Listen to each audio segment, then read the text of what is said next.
By the way, I am doing it afraid.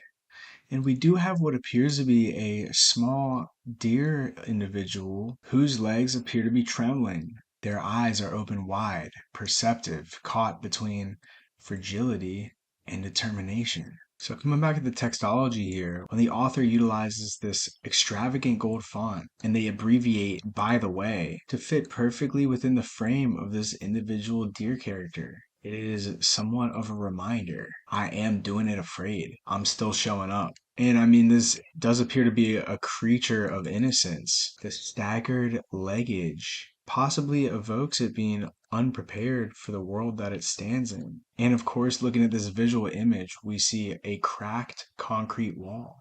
It does appear to be a little bit unwelcoming, or perhaps it's welcoming towards demolition.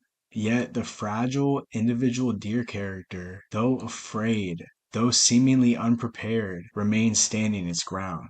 So when the author says, I am doing it afraid, they are acknowledging the fear that potentially all of us feel, especially when we are brand new and fresh into a new area of our life, still getting our footing or hoofing, perhaps even with our backs up against the wall.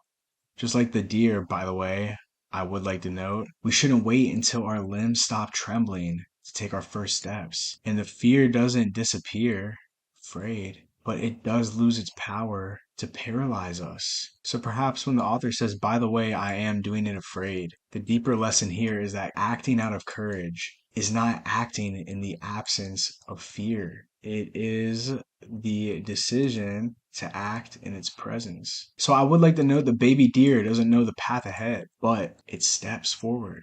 And sometimes that very next step, as shaky as it might be, is actually the most important one to take.